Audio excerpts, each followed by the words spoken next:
한국 대중문화가 세계적인 성공을 거두자 일본 대중문화와 비교 분석하려는 일본 언론의 시도가 계속 이어지고 있습니다.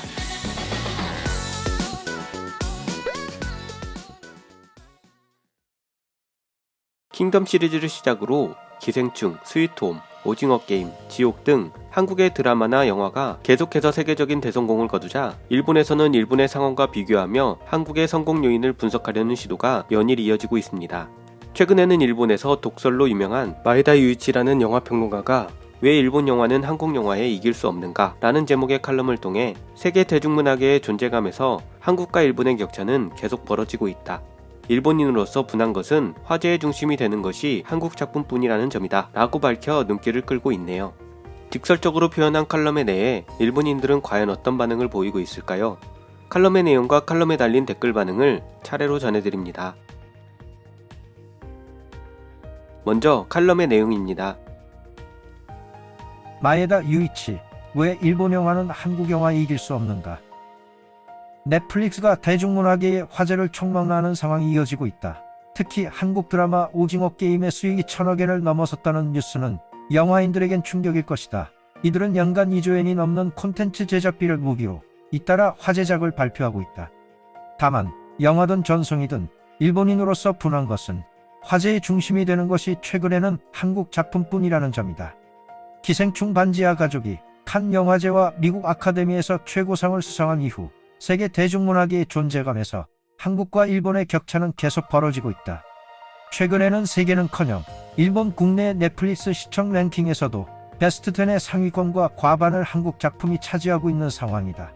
오징어 게임 이후에도 지옥 등 히트작이 계속되어 완전히 인기와 고평가가 정착된 느낌이 있다. 넷플릭스는 거액의 제작비를 현지에 투입. 한국의 호조는 넷플릭스가 5억 달러의 예산을 한국 작품에 투자하는 등 이 나라를 중시하고 있는 점이 있다. 북미에서의 계약 회원 수가 포화에 달해 신규 회원 영입을 아시아에 기대하는 넷플릭스의 전략에 의한 것이지만 같은 입장인 일본 이상으로 한국은 성과를 거두고 있는 것으로 보인다. 넷플릭스가 현지에 거액의 제작비를 투입하는 것은 이들이 현지화를 콘텐츠 제작의 주축으로 삼아 성공한 비즈니스 모델이기 때문이다. 이런 점은 할리우드의 화제작의 자막을 달아 세계에 판매하던 기존의 메이저가 해왔던 수출형 비즈니스 모델과는 완전히 다르다. 렌탈 비디오 체인으로 시작한 넷플릭스는 원래 스스로의 컨텐츠를 가지고 있지 않았다. 하지만 타사의 권리물을 렌탈하거나 전달하는 것만으로는 성장의 한계가 있다는 것을 깨닫고 스스로 영화 드라마 제작에 나섰다. 키워드는 현지화. 그때 그들은 영어권에 특화된 메이저 작품과 차별화하기 위해 배우, 언어에서부터 스토리까지 각국 지역의 기호에 맞추는 현지화에 힘을 쏟았다. 게다가 당장 회수는 불가능하다는 것을 알면서도 엄청난 액수의 제작비를 쏟아부었다. 그러면 무엇이 완성되었는가? 할리우드 영화 같은 수준의 영상 기술과 예산을 들인 일본 영화나 한국 영화나 각국 영화다. 오징어 게임의 제작비도 9회분에 약 25억엔을 들였다. 이 노선이 대박을 터뜨려 현재에 이른 것이다. 그건 그렇다. 지금까지 미국 이외의 사람들은 극장에서 예산 100억엔을 들인 할리우드 블록버스터와 싸구려 자국 영화를 같은 값에 비교하며 모종의 인내를 느꼈기 때문이다. 그 욕구불만을 사상 처음으로 해소해 준 것이 넷플릭스라는 것. 자사 컨텐츠를 대량 보유하는 워너나 디즈니라고 하는 메이저가 기존의 수출형 비즈니스를 고집하다가 전성시대의 출발이 늦은 것은 아이러니하지만 현재는 그들도 현지화의 중요성을 깨닫고 추진하고 있다. 예를 들면 디즈니는 동영상 전달 서비스 디즈니 플러스의 작품을 지금까지 거의 미국 내에서 제작하고 있었지만 지금 신작 기획의 24%가 해외 제작이라고 한다. 이런 가운데 현지화에 늦은 것이 일본이다. 원인은 일본은 시장 규모가 커서 국내만으로도 버틸 수 있었던 것이 일단 한 가지. 게다가 해외 진출의 동기가 희박한 방송국과 배급 회사가 압도적으로 강한 산업 구조로 되어 있어 거기서 수주하는 제작 회사 측도 당연히 국내용으로 특화한 컨텐츠밖에 만들 수 없게 되어 있는 점이다. 현재는 넷플릭스에 의한 현지화가 일본 국내에도 휘몰아쳐 만성적으로 부족한 제작진 등이 보통 이상의 개런티로 의뢰를 받는 경우도 많다고 하지만 넷플릭스는 얼마 전 향후 콘텐츠의 내재화를 추진하겠다고 밝힌 바 있다. 또 일본의 계약 회원 수가 포화에 이르면 신규 획득을 타국에서 구하며 제작비 투입의 대상국이 옮겨질 가능성도 있다. 사실 그런 미래를 염려하는 일부의 제작회사나 크리에이터는 이미 현지의 회사와 협력해 자사 컨텐츠의 현지화를 진행시키는 것으로 생존을 걸고 있다.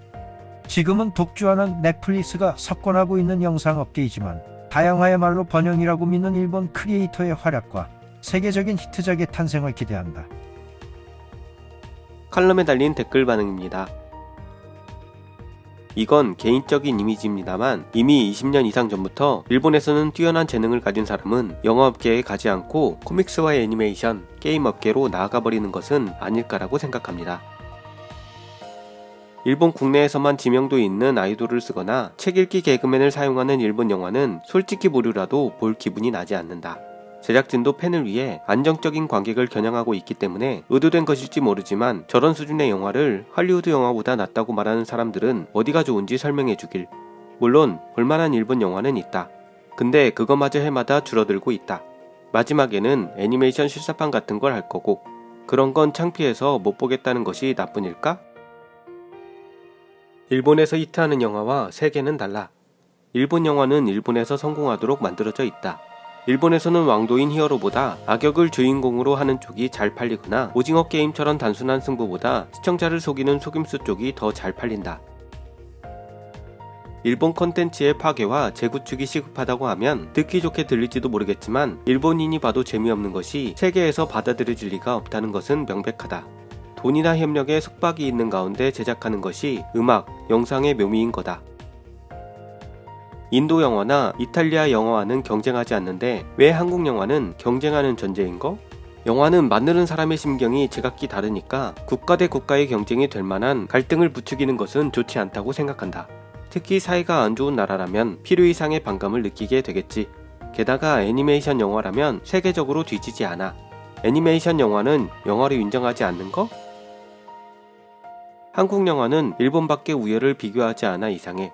할리우드와 비교하면 좋을 텐데. 일본어권 기사니까 그렇지. 영어로 검색하면 다른 기사도 많이 나와. 세계의 쿠로사와를 모르는 건가? 예전부터 영화계에서 쿠로사와 감독을 모르면 간첩이라고 했다. 한국에 그런 위대한 분이 있을까요? 라고 생각합니다. 언제나 세계의 쿠로사와라며 떼를 쓰는 일본.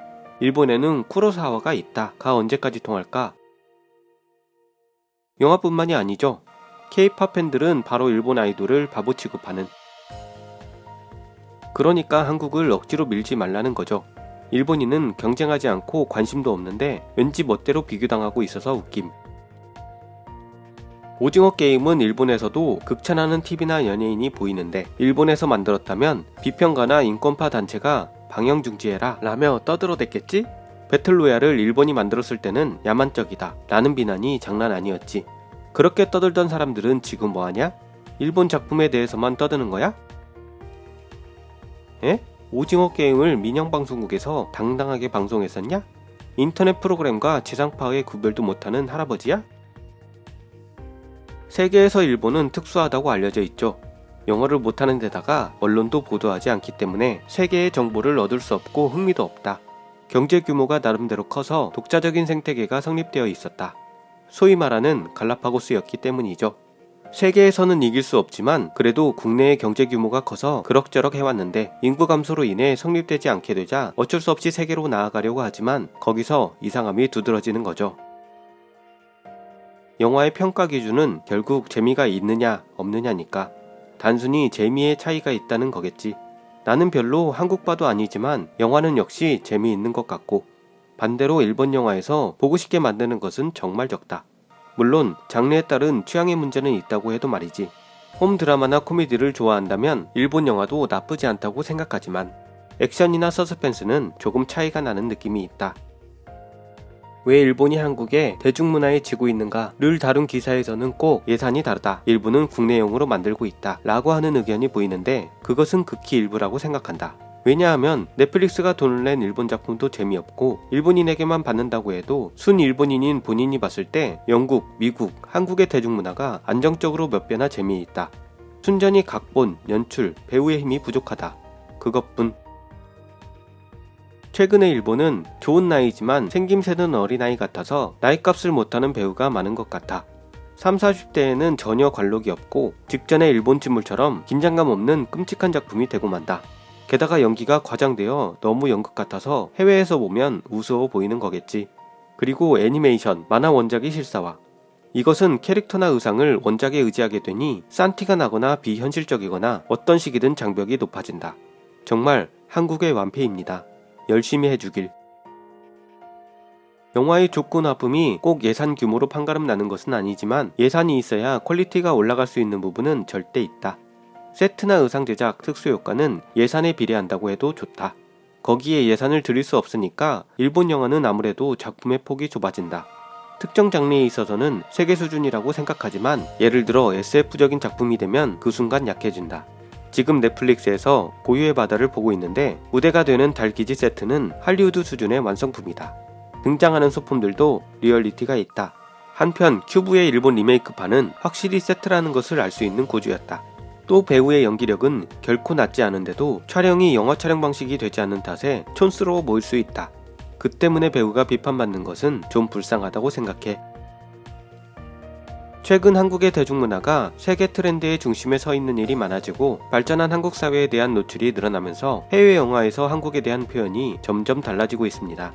과거 007 시리즈에서 가난한 나라처럼 묘사되었던 한국이 최신 해외 영화 마더 안드로이드에서는 세계에서 가장 안전한 나라인 한국으로 가기 위해 주인공이 고군분투하고, 역시 최신 해외 영화 돈룩업에서는 한국이 관심을 보이니 다행이라는 대목이 나옵니다. 그동안 해외 영화에서 아시아의 대표국 이미지는 일본이었죠. 그러나 이제는 일본을 밀어내고 한국이 그 자리에 서는 경우가 많아졌습니다. 한일 역전의 시대에 들어섰음을 자각하는 일본인들이 많아질수록 이런 분석과 비교 또한 넘쳐나겠죠. 한류의 대성공은 세계를 의식해서 만들었기 때문이 아니라 우리 스스로가 부족함을 메우기 위해 부단하게 노력해왔기 때문입니다. 일본이 엉터리 비교 분석을 하든 말든 앞으로도 우리는 지금껏 그래왔듯이 스스로의 만족과 발전을 위해 노력할 것이고, 그렇게 나아간 한국의 길은 아시아의 길이 되고 세계의 길이 될 것입니다. 더 좋은 영상으로 찾아뵙겠습니다. 시청해주셔서 대단히 감사합니다.